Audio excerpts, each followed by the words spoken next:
This month on Thurston County Connection, we're looking back at all of the places we went and county departments we learned about in 2017. We'll see clips from Commissioner Bud Blake lost in the woods, Gary Edwards in the machine shop, and John Hutchings with Man's Best Friend. All this and more coming up next.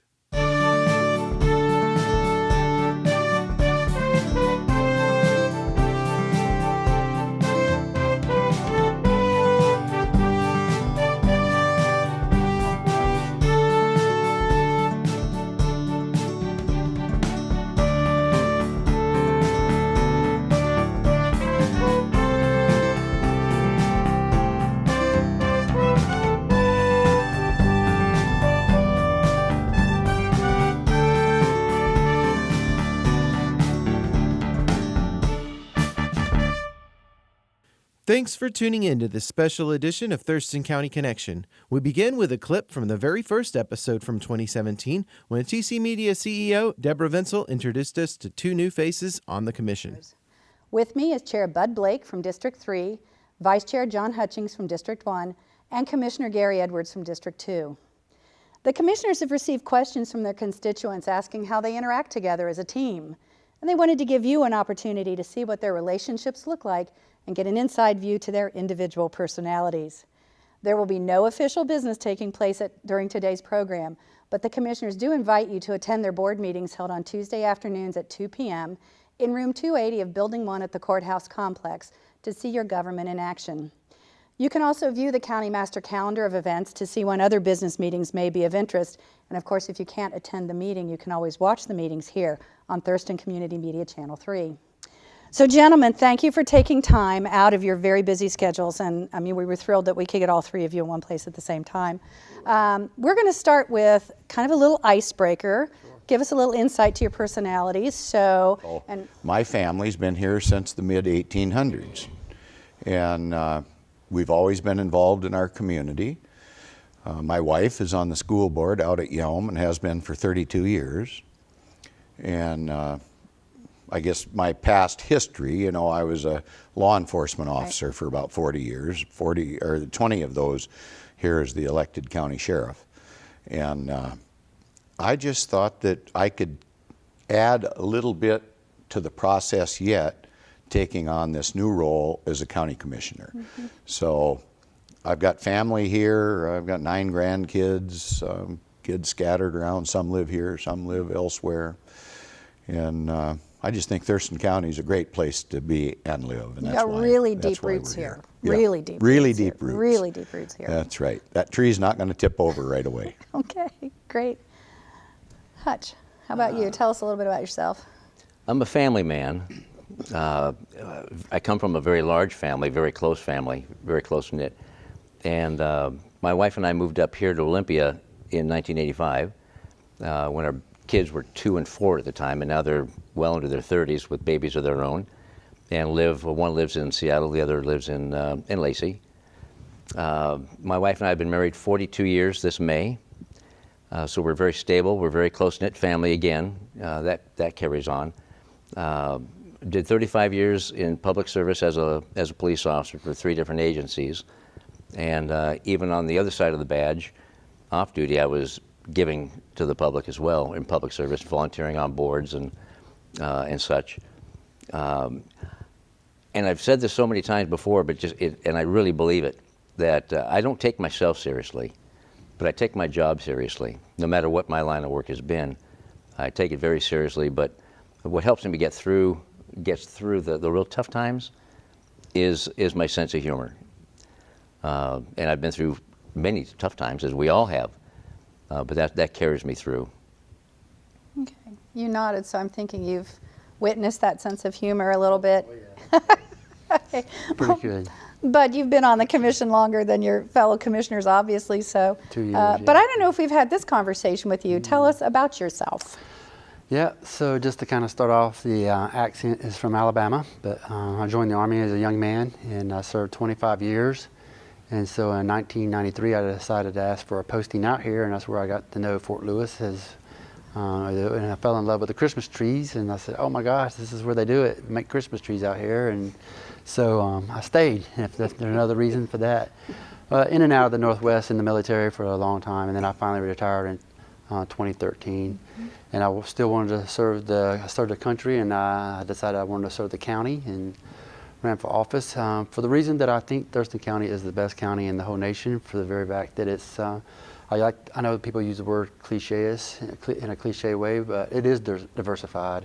I mean, you look at South County compared to North County, you have non-growth versus growth people here, you have liberal to conservative. I like the mixture of people here, and I love being there for them and having that balance of life that brings Thurston County to be the best place. And so I said I had to put my name in the hat and run for office, and here I am 2 years later, and it's been absolutely a joy to be able to serve the people and do the things we do here for our kids and women and men that are out there living a good life. So yeah.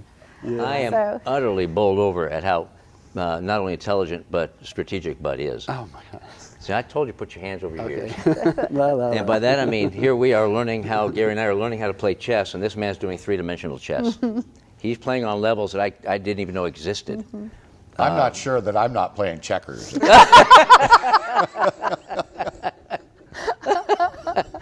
But it is an eye-opener when I look at, can we do this, and if we do that? And Bud says, look at these pictures, look at the other departments, what's coming down the road, what's coming through the legislature, what the courts are working on. He is ready, relevant, and engaged, and we're trying to get up to speed as quickly as we can. And not only is he a great mentor, but boy, he's the perfect chair to keep things going and orchestrated. Yeah. Now, but I have a question for you. Can I ask him a question, or is it just you? Sure. Go right ahead. Are these briefings? Are the Help briefings going to slow down? The briefing's going to slow down. We're just getting warmed up. You're in the dugout. And you're in the warm up. Slow down. Okay. Slow down as in the number that you have. Next, John Hutchings needed to renew his dog license. So while he was at Animal Services, he interviewed some of the staff. Let's take a look. Well, here I am. I'm going to renew my dog license. And if you'll look, this is the second notice. So I'm going to pay it before my license gets suspended. I'm only kidding. They don't suspend dog licenses. But let's see what happens and go through the process together. Hello. Hi. I'm here to renew my dog license. All right, great. Are there any changes here? I didn't look at that. Nope, no changes. And I'm saving postage on a stamp. If you come in, the first thing you want to do is look at the tag on the cage, which actually gives the animal's name and talks a little bit about their background or a little bit about them. And it says here, shy, but likes to be gently petted. It's kind of like me. Right. So why don't we just see what happens here? I noticed, though, that she has 2 rooms, like a condo. Well, yes, in fact, they are like condos. And the reason for that is that in the olden days, animals were given, and we have to sometimes do this, put one animal in each of these rooms. But the ideal situation is that they have choices, and they can spread out away from their food and where they would, defecate and urinate. And that actually helps them have a better, less stressful life while they're here. So that sort of thing. Let me ask you real quick before we get her out. Do you give these kitties like caffeine in the morning or something? No. They're flipping and jumping and playing, and they're hysterical. Kitten behavior. It is hysterical. Yeah. You give them a ball, and you can see there's a little ball in there, and they're playing with one another. Like this one is ready to pounce on that one over there. But no energy drink in there? Because they are hysterical. Oh, yes, look at that one. Yes. Okay, go ahead. Let's see catalog. Let's pull out Cattle. Hey, little one, come here. Come on, sweetie. Come on. Come on, yeah. That's a girl. Oh, yeah. Oh, how soft. Oh, how soft. What a beautiful. So here's an animal that somebody wanted to euthanize. Can you imagine? No, I can't. Nor can we, okay? So this to me is the heart of what we do, right here. Do you want to hold her? Oh, you bet. Baby, don't fall. Yeah, lick away. It's okay. Lick away. You're fine. Now, she wouldn't have done this the other day. First of all, she hurt. Secondly, she didn't trust people. So Fleet Services is the county department that handles maintenance, purchasing, and upkeep of the county's vehicles. Commissioner Gary Edwards took us on a tour of their facility, as well as a road construction project to talk about safety. Here we are in the light vehicle shop, and Brian's going to explain to us what goes on in this operation. And I see that we've got a vehicle here that apparently belongs to one of the fire services that you're going to do some work on, right? Yes, sir. So part of the job that we do here in the light vehicle shop, besides maintaining all the county's admin vehicles and the lighter fleets from 1 ton on down, we do upfits, so we do new vehicle setups. So part of the new vehicle setup process is when we order a new emergency services vehicle, such as this one here, which belongs to West Thurston Fire Department. That vehicle requires emergency lighting, radios, and specific systems to go inside to help with the communications for the department. On this vehicle here, we're putting on a new light bar, new radio columns in the center. We're installing new underlighting as well as 110 breakaway charging capability so that vehicle can stay plugged in and the communications iPad can stay on all the time. This is our AVL, which is our automatic vehicle locator. Okay. So Public Works uses this to see where the fleet is.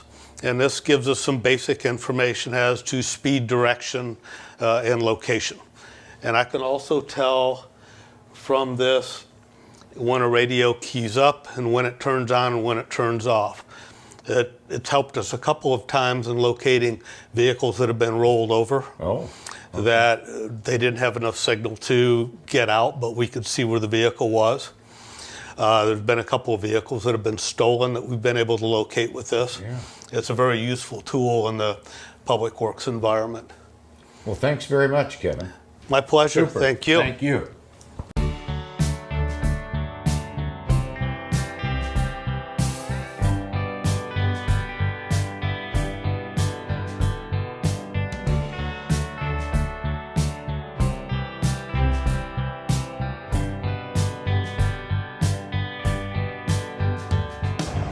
Here we are out at a construction site out on Old 99 between Tumwater and Tenino, and Terry Roberts is going to fill us in on what's going on here as a follow-up from our shop activity.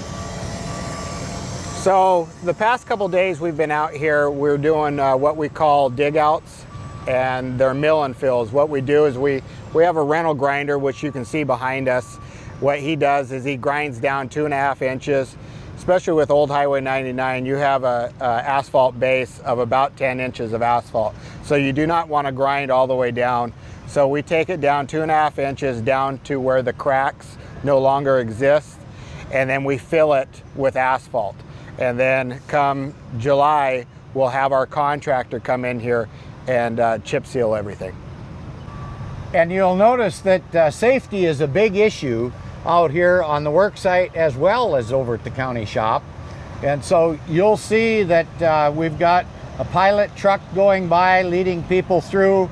There's a deputy sheriff parked up here just being aware that to keep people from overreacting, because oftentimes during these construction periods there's aggravation, people don't understand exactly what's going on, and we're really hoping that you, the motoring public, will understand that this is a heavy time for construction, and the county employees are out here doing the best they possibly can, and we would hope you would recognize this from a safety perspective and help us keep these folks safe.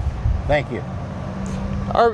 Our biggest thing is we're trying to keep our road crew and the public safe. So just be patient out here. We do have a lot of pieces of equipment out here. We do have a pilot car that we run on these mainline roads like Old Highway 99. We do have wait for pilot car signs in every driveway. So the biggest thing is be patient, watch out for our guys on the ground, watch out for our equipment. We don't want anybody, running into the back of them. Also, when following the pilot car, just have a safe, clear distance from each one of the vehicles in front of you and behind you. We don't want any wrecks out here. Thank you very much, Terry. All right, thank you. We've been at the shop, so you had a good understanding of the maintenance and the overall operation in the shop, especially when it comes to this heavy equipment. And now you've got the heavy equipment on site doing a road repair here on Old 99. Last summer saw Commissioner Bud Blake lost in the woods. Luckily, Thurston County Search and Rescue has volunteers with bloodhounds at their disposal. After being given Commissioner Bud Blake's scent, the dog was able to track him down just in time for Bud to interview some of the volunteers for search and rescue. I want this dog to find me.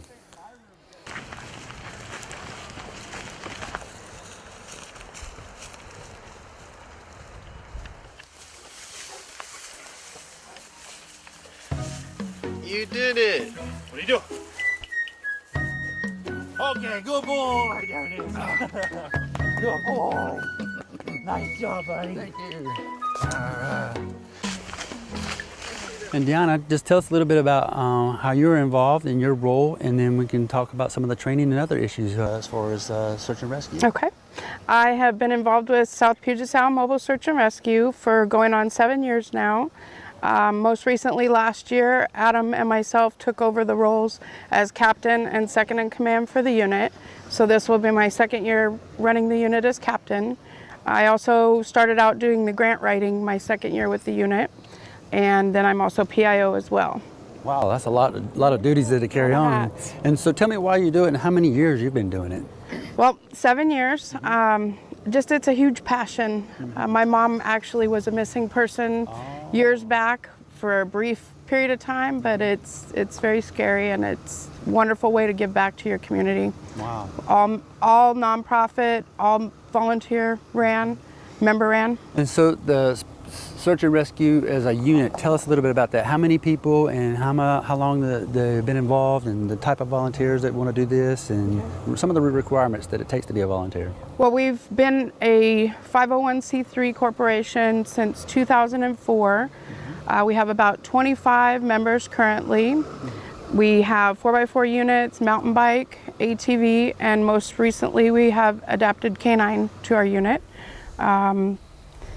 We love what we do. We're kind of like a family. And how often do you train? Is it a calendar thing, or is it just wait on call? Kind of walk us through that as far as the operation. On average, I'd say we have one search, one event, and one training per month. So, but with the dogs now in county, we're hoping that we'll get a lot, not that that's a good thing for call outs, but it's nice to have canine in our county again. When you need it. Yeah. You bet. And so as far as, you said there's vehicle type, there's bike and Jeep, and do you have a favorite of one of those two that you like the best and that you've done? That I personally, Sure. I'm a Jeep girl all the way. I love the Jeeps. Yeah. That's great. So Adam here, he does the canines, right? Yes. Yeah. So Adam, walk us through, tell us a little bit about how the canine portion of this works for search and rescue.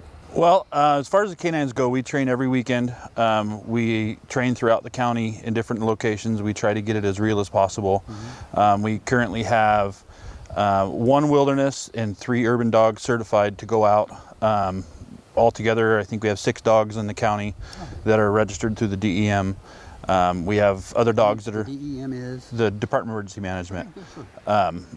We have other dogs that are upcoming, so when we have to, retire one or whatnot, then we have other ones that are going to take their place. What makes a dog specific about wilderness versus something that's non-wilderness? How does that happen as far as the training? So wilderness has a lot of other animal sense. A lot of dogs have a prey drive, which is animal. We have to correct that. We can't let them. We can't allow them to do that. So, and then when you get into urban, you have vehicles, people, food, you name it, it's there, and they have to be able to work past those certain scenarios to find who they're looking for. Great. Thurston County is full of fresh produce, and Northwesterners love to support local food producers. In the summer of 2017, Commissioner John Hutchings took us to some of the local farmers markets and farms in the area. We have numerous markets in the county that are open just 1 day or 2 days a week. Correct. And then at the peak season, we're open Thursday through Sunday. Tell me the difference.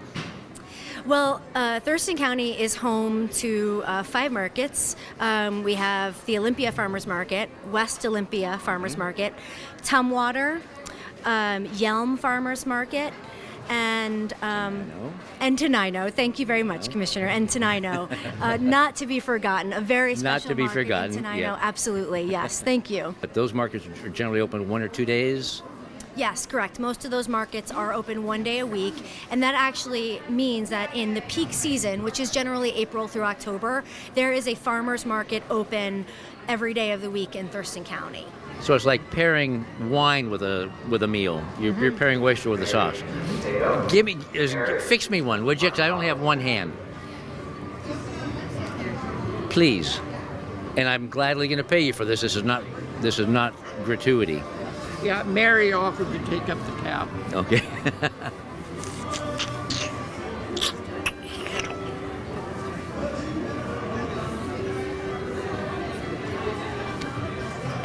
That is lovely. Last year we also had a 4-year-old ask why we had glued carrots together because she had only eaten baby carrots, and when we pulled out a full-size carrot, she'd never seen one before. So she had thought we glued baby carrots together and planted them in the ground. And so this is one of those things where we need to educate our youth and our adults too where our food comes from, and that we can grow it here in our own backyard, because here specifically Thurston County is great weather for that. Well, and to that end, I love Brussels sprouts, and it was many years after eating them that I saw them on the stem. Yes. And I asked my mom back then, "What are these?" Yeah. I never knew how they grew. Correct.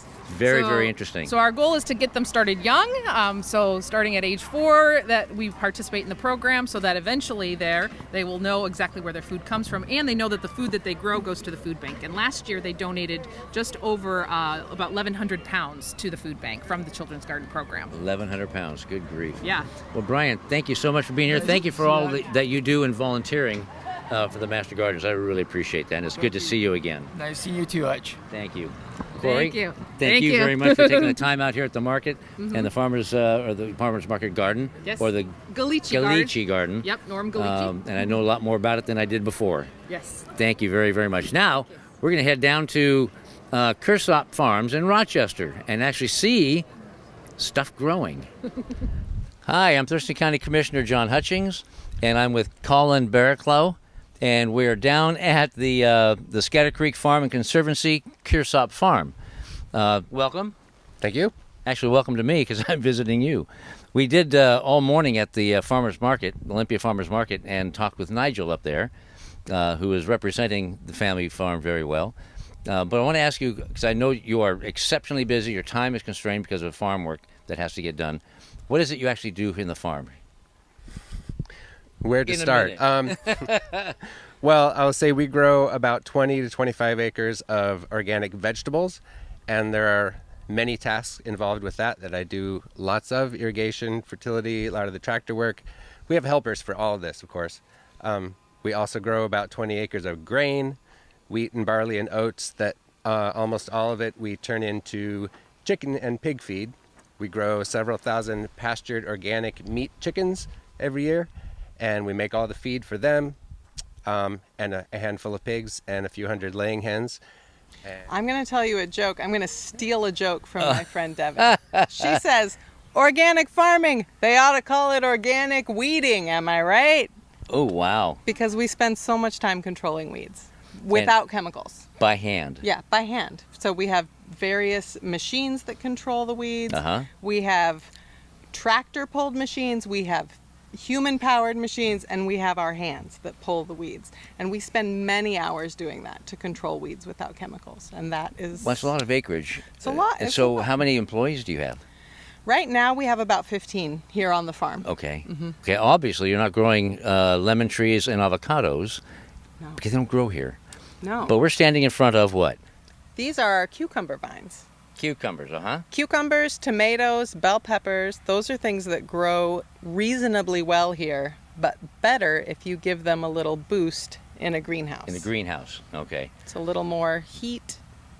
And you're watering, you got drip lines. We've got drip lines. And when these come to full growth, what do you call them? When they're harvestable? Or cucumbers? Pickable? What do you call it when you're ready to go? Mature? Mature, thank you. Not like me. Then do these go right to the farmer's market, or do you jar them and pickle them, or do you sell them out? No, or right to the farmer's market. These are very fancy, very delicious, thin-skinned English cucumbers. Oh, the English ones, like the long, they're ones. not even an American slicer. No. They're not a pickler. They're like the tippy top of the cucumber. I love, and I get the English ones. They're what you want.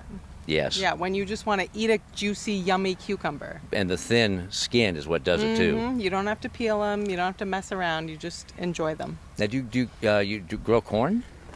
We do a little bit of sweet corn. Sweet corn, okay. Is that the yellow or the white? Is it We the, do a bicolor. the queen? Oh, do you? Okay. It's called Luscious. Luscious. Okay. And Luscious. I would find that. Where would I find that? At the farmer's market, in September. All right. And are you at the West Side Farmers Market? I don't think you are yet. The Olympia Farmers Market. Right, downtown. Are you going to be expanding? Do you have any plans of expansion? Well, we do a bunch of markets in the Seattle area. Oh, do you? So we do Olympia 4 days a week, and then we do 5 days a week in Seattle, different markets. And that's got us hopping. We're pretty good with that schedule. Tell me a little bit more about what you're growing, because I see wheat and such, and I think Colin mentioned some of that. He's growing barley and wheat and triticale and rye, basically all kinds of grains that are the kind that will mature quickly in our relatively short growing season. So you put in, an acre or 5 acres or 10 acres of grain, you got to make sure it's the right one for the climate in the area so that we'll get it. If you plant the wrong one and it takes too long, it's going to start raining in September and it's going to lodge and you're going to miss it. And then all of your work will be for nothing. So Would you say there's more science or art involved in farming and or organic farming? Half and half, slightly more science. 60 science, 40 art. And you're obviously quite educated in this field, I would think. What would you say would be your passion about this? What do you love the most about it? Oh, what I love the most about it is having good things to eat all the time. 2017 brought powerful hurricanes and destructive wildfires. It resulted in a focus on emergency preparedness. Commissioner Gary Edwards visited the Emergency Preparedness Center and interviewed some of the people whose job it is to keep us safe. Here we are at Lacey Hit Fire Headquarters, and we're still with the Medic 1 activity. And here with me is Lieutenant Don Bowman, and Don's going to explain all the particulars that go into his job that has been going on now for well over 30 years. Yes. 39 years. That is an amazing service to the public that Don's been performing. And so there's no doubt about it, he's an expert. He's going to fill us in on what's happening. Well, thank you, Commissioner. What we have here is this is an advanced life support medic unit. We have about 7 of these around the county and at various places, so that when you call 911, you don't necessarily get the medics originally. A lot of times it goes out and the EMTs will upgrade us. If it's a cardiac arrest or something along that line, we'll be sent initially. But we have advanced life support. We carry medications to get the heartbeat back. We can treat arrhythmias or problems with heart rates. We have defibrillators that a little bit different than what the EMTs are carrying. Ours also monitors heart rates, and we can cardiovert patients change their rhythm if we have to, if it's a life-threatening rhythm. We also carry advanced airway gear so that we can place a cuffed tube into the trachea to prevent vomitus and other foreign fluids from getting into the lungs. And we do that a lot on patients who are unresponsive or unconscious. So you see something like that all the time. Here inside the ECC, as we respond to disasters and or emergencies, we have broken down into the operations section, the planning section. We also have our communications section, public affairs, and we also do our logistics section here. So this is the nerve center for the county. What we do is we bring in the departments from across the county, independently elected officials, to sit down and do the response to the disaster or the emergency. We have what we call a comprehensive emergency management plan that takes all of our various functions and we put those into emergency support functions, or what we call ESFs.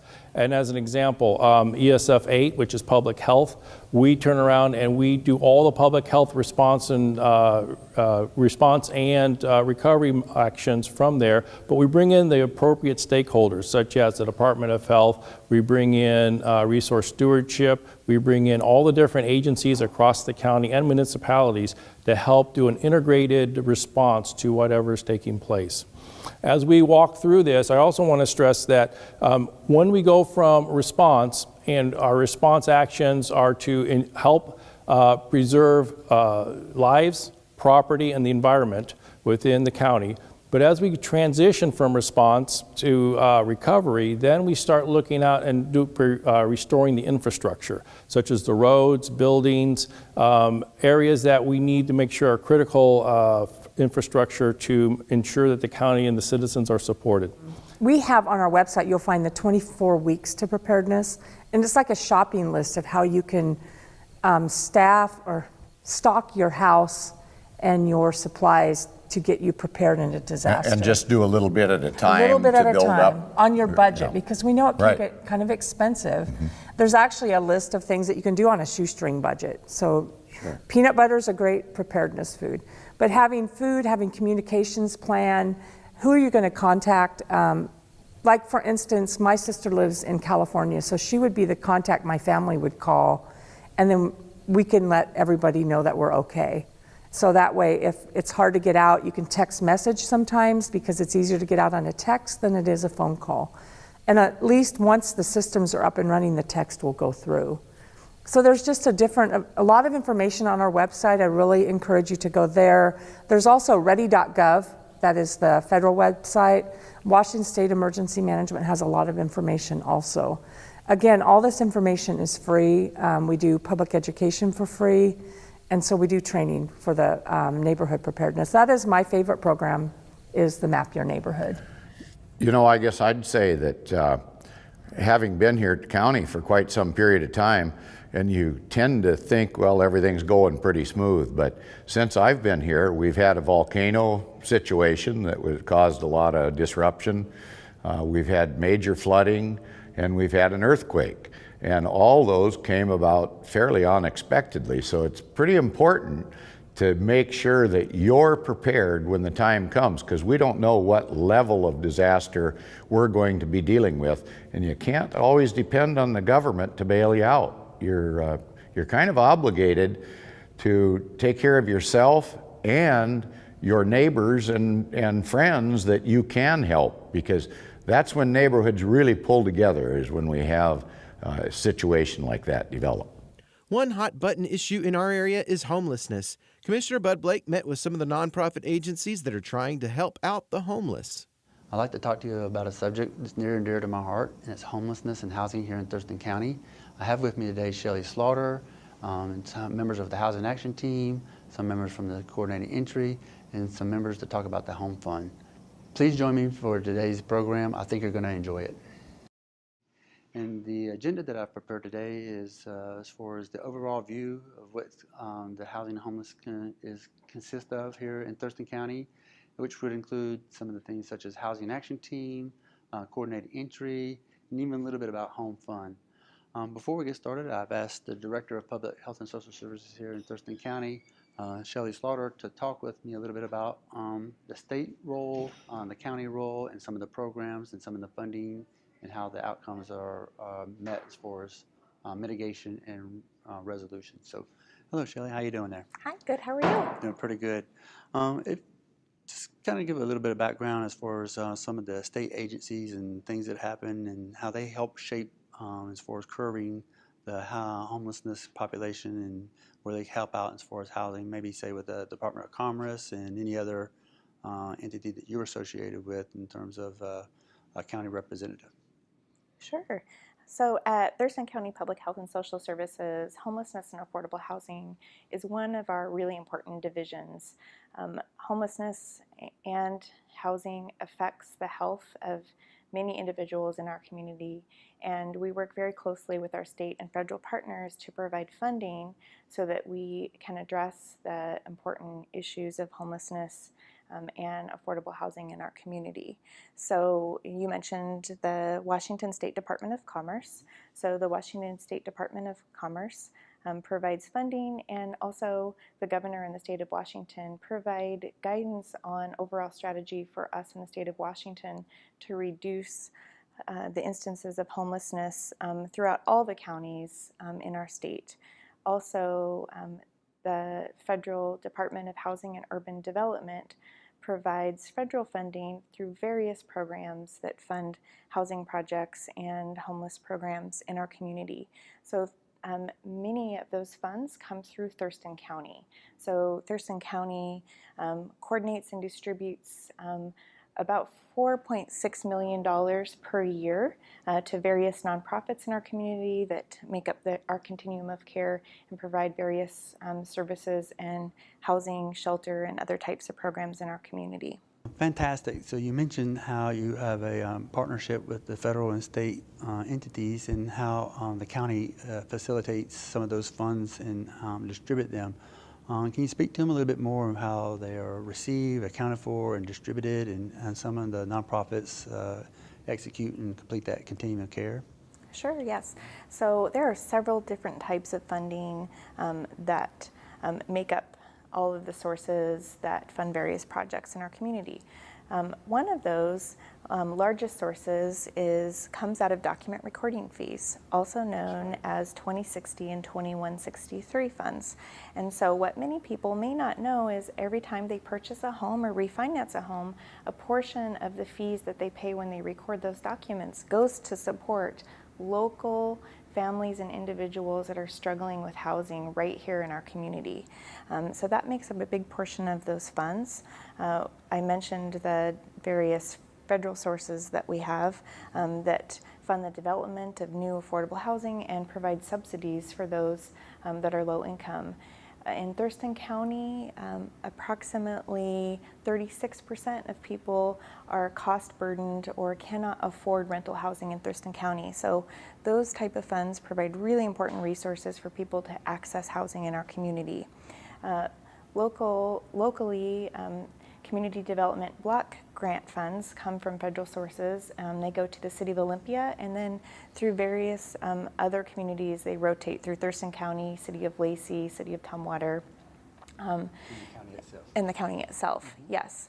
At Sidewalk, we work with a lot of folks who have been chronically homeless and out on the streets for a long time and have pretty intense mental health and healthcare and substance use needs. So we've just partnered up with Providence and Interfaith Works and a number of other organizations to open the Community Care Center. Community Care Center, that's right. And kind of cool thing at Community Care Center is that we have those healthcare and behavioral health providers right there on site with us. Mm-hmm. So the very first day, we had a participant who had a wound that needed taken care of. And as they were meeting with one of our advocates to work on housing, the advocate just walked them right across the hall and got that wound taken care of, just like with a nurse, right? Success. So that's cool stuff. Cool. So let's talk about some of the a scenario here that brings us the success that we've all enjoyed for us, the coordinated entry. If I'm a single male adult, I can go to the, just for example, CYS and knock on the door or call in. Do y'all communicate with each other as far as how that works in the three-pronged entry to help each other out? Can one of y'all walk us through how that might work and not work as far as getting shelter or other services or housing or something like that? Sure. So the beauty of our system is that primarily the populations that we each individually serve go to the right door at the original point. Families with children know that the Family Support Center is the primary location for homeless families with kids. Sidewalk is that primary location for singles, and that's well known in our community.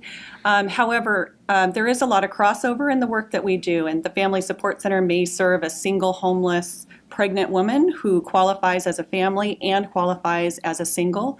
They may also be under the age of 24 and qualify as a youth. So when that happens, we ensure that whatever door they come through, that they receive the intake process and are assessed for what services they're interested in. And then we're collaborating behind the scenes as well and making a warm handoff to the agency that can best serve that individual. So sometimes that looks like the person has case management services through the Family Support Center and they're staying at our Pear Blossom Place Family Shelter, but they're receiving permanent housing assistance through Community Youth Services, engaging in their ECHO program or one of their other programs for housing. Great. Anyone in follow up on that? Sure. Yeah, we've had parents who have come into our office who their kids are not with them while they're homeless. They get the kids to go stay with grandparents or whatever, and so we've done a number of times sort of a partnership where Sidewalk helps with the move-in cost for the parent to move into the apartment, and then the Family Support Center comes in as soon as the children have moved back in with their parents. And with us set up at the Community Care Center now, we're only 1 block away from the Family Support Center, Great. about 4 blocks from CYS. So we're able to, when we're doing that collaboration around a particular household, we can walk with the household just 1 block down, go visit their caseworker at the Family Support Center and sit down together and work on it. Can we throw one more thing in there? Sure, go ahead. You hold that number up again. Thurston County, for our coordinated entry system, our 3 agencies are open during the day. And so for evening and weekend hours, we have developed a coordinated entry hotline. And that number is 1-844-628-7343. So I just wanted to share that number with you, and there's an opportunity on there to choose which population you're looking for services for, and then that will, during the day, it will route you to the appropriate agency, and in the evening, we're working with partners to cover that during that time as well. So anybody who's looking for shelter or housing, give that number a call, and we'll have somebody available to answer the phone. As the giving season arrived, Commissioner John Hutchings visited the Thurston County Food Bank, the Salvation Army, and the YWCA to talk about how you can give to those in need. I'm standing in front of the Thurston County Food Bank in downtown Olympia. Every year, thousands of people, including children, struggle to make ends meet and go without adequate food, clothing, and other essentials. This holiday season, we want to talk to some of the people and groups that are making a difference in people's lives and show how you can help. So tell me what has this meant to you personally? The garden here has helped me learn who I want to be in life, where I want to go. It's taught me responsibility, great work ethic. It's taught me how to be organized, how to get things done on time. I've learned how to create a schedule, in my day-to-day and follow through and, achieve my goals and things like that. Did that help you get a job? It did. When I used the skills I learned here out in the real world, I was able to be successful and continue staying a successful and positive member of the society. Boy, you're a great role model and a great example of things done right. I'm at Thurston County Food Bank with the operations manager, Judy Jones. Judy, thank you so much for taking the time to meet with me today and to tell all of us more about the food bank. Absolutely. Now, I just came from the Juvenile Justice Center and talked with Shane Peer about the Seeds of Change. And he's mentioned that a bunch of food comes down here from Juvenile Hall. Can you explain to me how that works down here? You bet. So I remember when I first met Shane, he showed up in a white van, pretty sure he had his overalls on, came in with 3 children, 3 teenagers, and said, okay, we're growing some food, let me tell you what we're doing, and we want to donate it here. And I said, super, what do you have? And I don't remember what that first crop was. It was small, but I trained the kids in on how to log, how to weigh the food, how to log it, put it away in the cooler, and then I really wanted to make sure that they understood the significance of what they were embarking on in this garden journey. And that was, I took them through our plastic curtains out onto the distribution floor and talked about what it looks like when we're open on our distribution days and how the produce that they were delivering on that day would be going into someone's grocery cart the very next day and onto someone's table that night, so that they really understood that they were feeding people.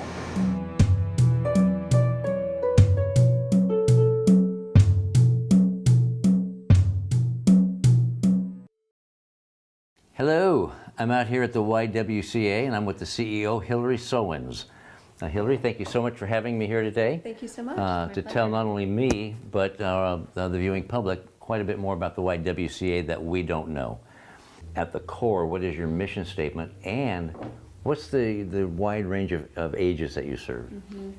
Our broad mission is to eliminate racism and empower women. That's what unites YWCAs all across the country. Okay. Here, our specific mission is to eliminate racism and sexism to advance the social, political, and economic status of all women and girls.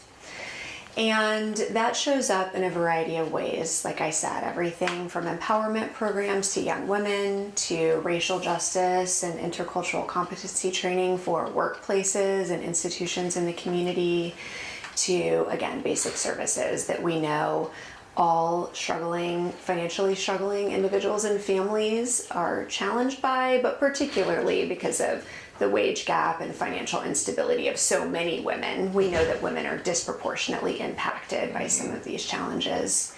And so we serve folks of all ages, which primarily for us, for our youth programs, are middle school and high school, so about 10 up to 18. Our job training program supports folks who are 16 all the way up to 70. And then the other bank serves nearly 14,000 people per year. And those folks range from infants all the way to older adults. So that serves everybody in the whole community. Good grief, and that's obviously year-round. Thanks for watching this special presentation of Thurston County Connection. Be sure and tune in next month for a preview of what 2018 has in store.